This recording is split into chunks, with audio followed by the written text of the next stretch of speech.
Good afternoon, diary. This is me back again. Like I said yesterday, I've literally started to do a video diary of my day-to-day activities. It's not because I'm unwell or not feeling well or I feel like something is going to happen to me, but I just feel like sometimes I forget things, and I also want to look back in the future when later on in the future and see what I've done, what I did, and what I could have done better for myself in certain circumstances. So today I've been to work, and I was so to today I had an appointment with one of these people who do workplace assessment, workplace adjustment assessments. So the reason why I needed a workplace adjustment assessment was because a couple of months ago in July, on my way to work about 8:15 or something like that, I'm driving on the A57, just a one lane road. It's like a country road from here that connects where I live to the M1. And some person just decided to come driving so fast behind me and literally just smashed into the back of my car. And this was not just smash, it was a proper, like he just went and got into the back of my car.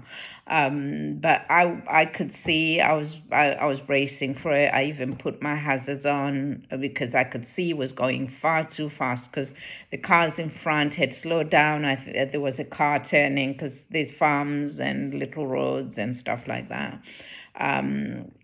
So the cars in front had literally slowed down to allow a car that was turning right to turn, and he just kept coming, and he was coming from up a hill. So the road is like a snake road type of thing, and he was coming from down up a hill, and I was literally down a hill, and he just in a van, and it was early in the morning. It just loaded up, so it was a fully loaded van right in the back of my car. But we both walked out. Thank goodness for that. So nobody was, there wasn't any physical injury, but my back has been killing me.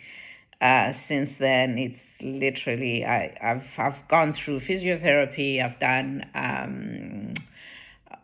osteopath. I've had an osteopath.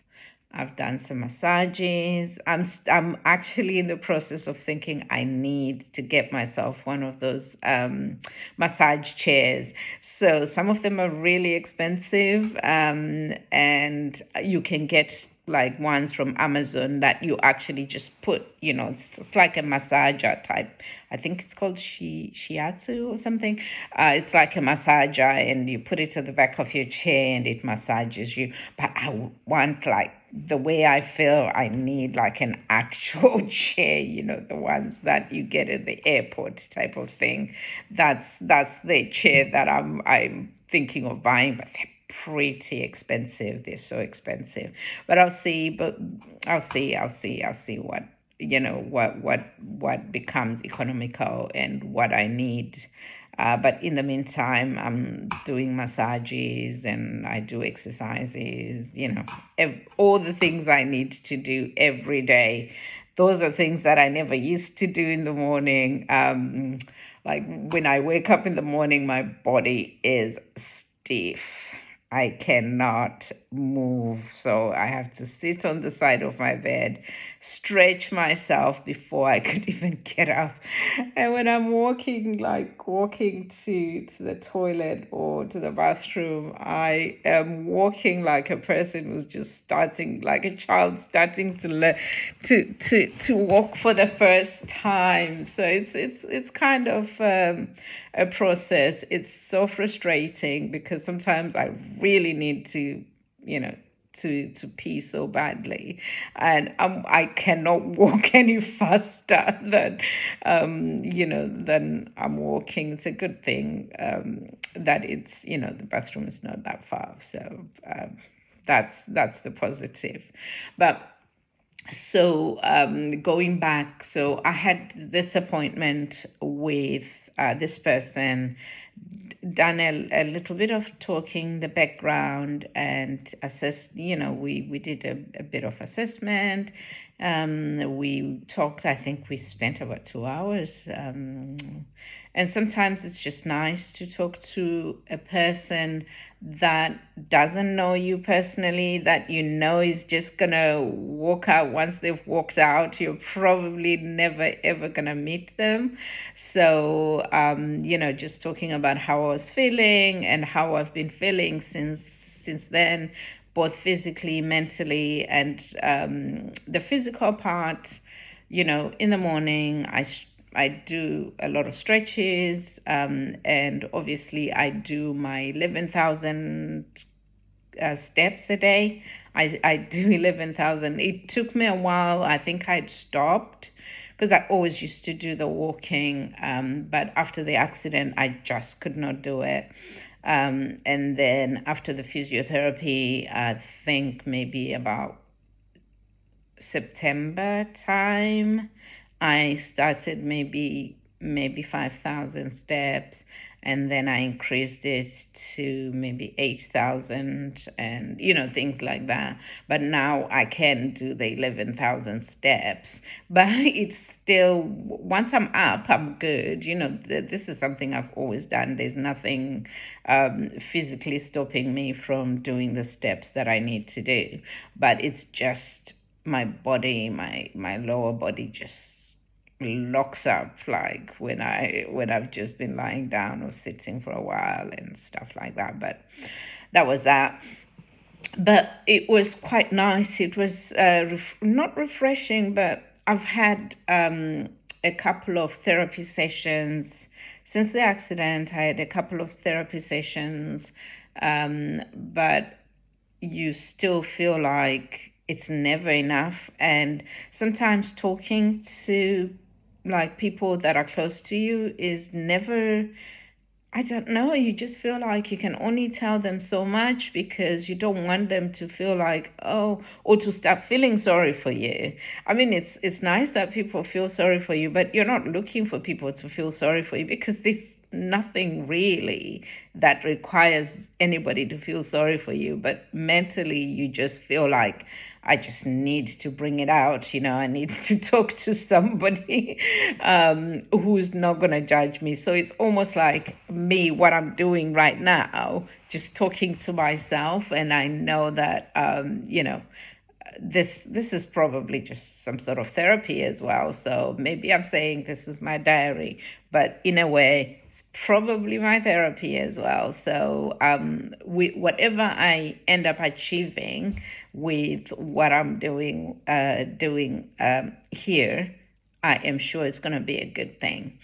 And later on in life, I'll probably be proud of myself for starting to do it because it's the same thing. People go for therapy, not as much in the UK as they do, in movies. You hear in the States where you hear in movies where literally almost everybody swears by therapy. It's almost like it's like a dentist. It's going to the dentist or having, type of thing, something that is required for everybody to go through. People do. I don't know whether people in the United States, people are more prone to mental health challenges or requirements for, to talk to somebody more than they do here. But in the UK, yes, there is therapy. There is, your doctor can refer you to somebody, but it's not something that people, just do willy-nilly. There are people out there, and you probably can do it with private medical, but it is, maybe I should consider doing it. With the therapy that I was going through, it was through like workplace, Bupa. So we, our work provides things like that. Everything is about, ensuring that your employees have the best services and their mental health is well looked after. So pops up to my company because they have absolutely excellent benefits. And I'm saying this, I don't know why I'm saying this on YouTube. I'm not here for a job interview or anything, but I do, we are a company that, the company that I work for, they are so good with making sure that their employees are looked after. It's not even like one of those family companies. It's a proper big business with probably more than, I don't know how many employees, about 400. I don't know, 100. There's probably in our office, there's probably about 500, 600 people who come to our office, but we've got an office in almost every city. So I would say there's probably about 10,000 employees. But everybody, if you need something, there is always, someone who is able to assist you for free because the company pays or provides those services. So yeah, that's a good company, that is. And if anybody works for a company that doesn't give them benefits, I mean, obviously there are companies out there because the companies have to pay for these benefits, obviously. But it's always, when you're applying for a job or looking for a good opportunity, it's not only just how much they're going to pay you as a person, it's how much they're going to look after you as a person, because it's not always about the money that you get. It's about how you feel or how happy you are in your job, which also makes you happy in in life in general. So there you go. So this workplace adjustment thing that I was going through, obviously with work, like workplace. So you just go on our, it's our startup page. When you log in, yeah, the page, it's got all this. If you need help with your eyesight, you do this. If you need help with the dentist, if you need help with whatever it is, there's always like a form, an easy form that you just put in your employee number, and somebody contacts you straight away within, I think I probably started the process, let's say Monday. Let's say, I can't remember. I didn't keep track of it. Monday, I put in the process, and then it asks you what's the reason why you want to start the process of workplace adjustment. What are you actually looking for? So for me, I obviously put the background of having an accident a couple of months before, and because when I was going through like physiotherapy, and it was okay. And besides, it didn't feel like I needed any adjustment per se, because I would have my, once I've had my physiotherapy, once I've done my exercises, I come to work, I do what I need to do, and I get up. And I always knew that I get up maybe once an hour, go to the toilet, stretch myself a little bit, come back, type of thing. And then a couple of weeks before, the heating the central heating in the section that we seated broke, so everybody had to go and move into another section of the building. So because everybody was there, I start work at 9. So, and most people like start at 7, some start at 8, and I'm probably one of the last people to come into the building. I start at 9 because I live far. It takes me about an hour to drive to work. So by the time I get there, all the good chairs are gone. So because all the good chairs are gone, so I ended up sitting on one of these chairs. I mean, obviously, it looks physically, it outwardly it looks like it's an okay chair. Obviously, if it wasn't okay, they would have removed it. But a lot of people have probably sat on it for many, many years. So it was not comfortable. So this went on for about 2 weeks. So the first day, I was like, oh my God, what's wrong with my back? What's wrong with my back? And I just thought maybe I just pulled something. You do as you do. The next day, it was even worse. And then I took paracetamol when I got there. I usually take like paracetamol when I'm in the office just to keep my day so that I don't feel. Because when you're working, you don't want to also be worrying about your back as well. So I take like painkillers in the morning when I get to work. And that should last me the whole day. So I won't need, once I'm relaxed and once I'm okay, I don't need any. But I only do that when I'm in the office, not because I also work from home sometimes, like 3 days a week, we work from home as well. So the next day, so Tuesday I had, by the end of the day, I was like, oh my God, my back is killing me. And then on Wednesday, when I came in, I think the chair that I got was even worse than the one the day before. That was like, oh my God, that is really, my back started pulsating. And I even, like, maybe in the morning, I took my painkillers, and at lunchtime, I took painkillers again. So it kind of like overwhelmed me because I've not, I usually just take two paracetamols, like in the morning, and that's it. But I ended up taking another 2 at lunchtime, which then made me start feeling very like sleepy. It wasn't a good day. It wasn't a good day for me.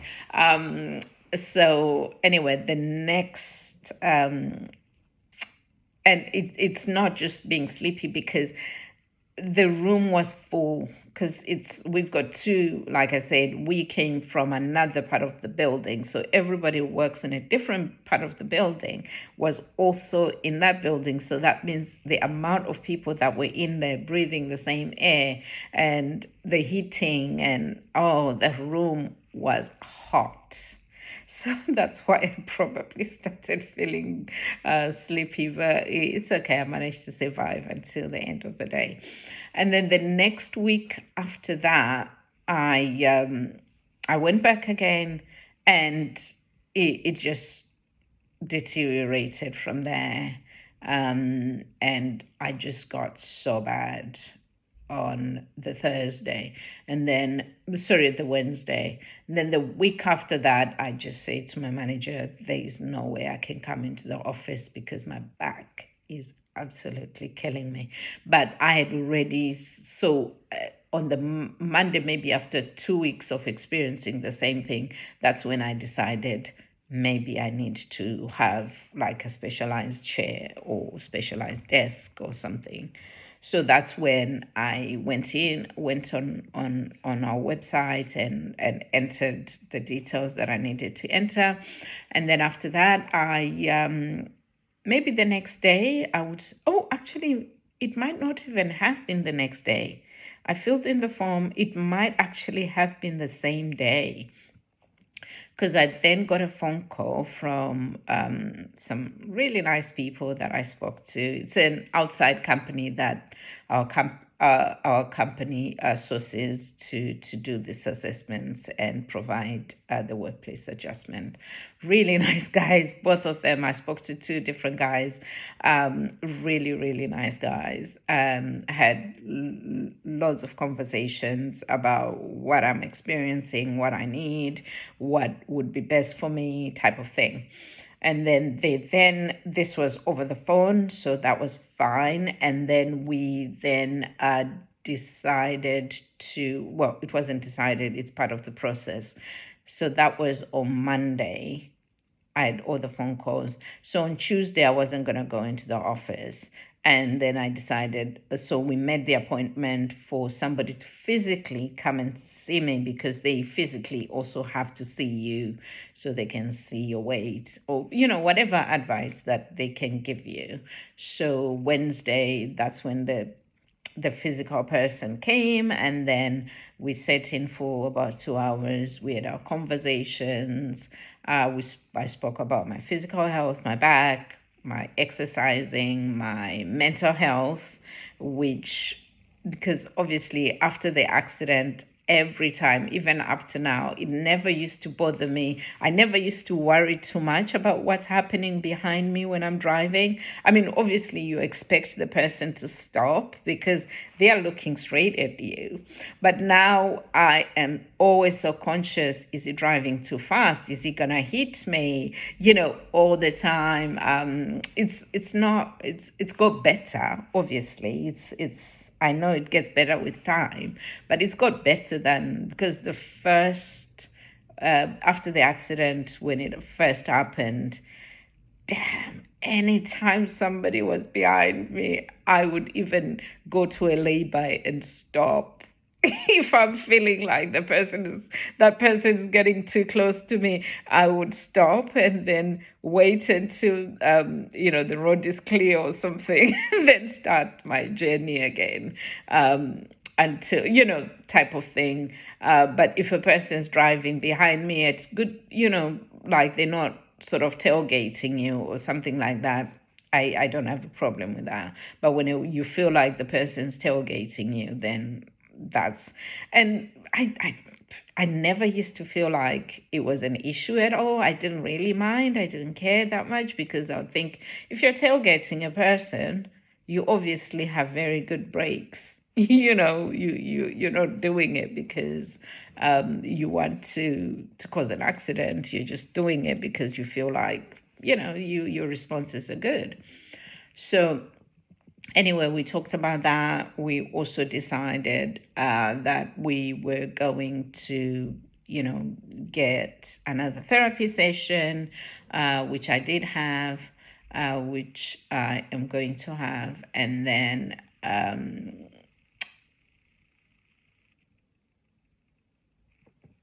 also what else? The chairs. So I'm going to get a chair, and I'm going to get I'm going to get a footrest, and a desk, or a desk riser type thing, and where you'll have, because I always have two screens plus my laptop and the docking. So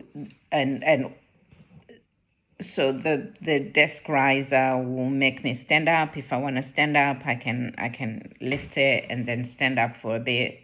And then the chair is quite comfortable as well. It's going to be comfortable. And what else am I getting? A keyboard, a smaller keyboard, so that instead of using a keyboard and a laptop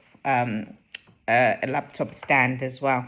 That way, I don't have to be sort of physically doing this, looking at my laptop. I can use my keyboard, and then my laptop will also act as a third screen, so to speak. Yeah, so that's basically what is, the conversations that I had today. And so it was a successful day, and I was Yeah, I think I'm happy, and I'm sure whatever happens, all these things are gonna come very soon. And because they said between 3 to 5 working days, which is really really good, because obviously they don't want you to either not go to work because you've got problems with your back, or calling sick, or anything like that. And obviously, the more pressure you put on yourself, the more pressure you put on your back, or your legs, or whichever part of your body you've got a problem with, the worse your situation gets. So the company tries to make sure that your issues are resolved as soon as possible. So overall, it was a really good day, and I'm really happy and I'm proud of the company that I work for. And it's literally, it's not because of the company per se, but it's just the basic, like looking after people. It's something that every company should be able to do, I suppose. You know, taking care of their employees, taking care of their basic needs, whether it's mental, physical, eye test, dental, anything that an employee needs. It's a good thing. And because obviously in the UK we've got just general healthcare, that is, you just go to your doctor, but getting that doctor's appointment is a struggle. I mean, it's a story for another day. I'm going to talk to you about getting what I struggled with when I was getting that. Trying to get just one doctor's appointment is almost like mining for gold. But anyhow, future me watching this later on in life, be happy, and always know that today was a good day.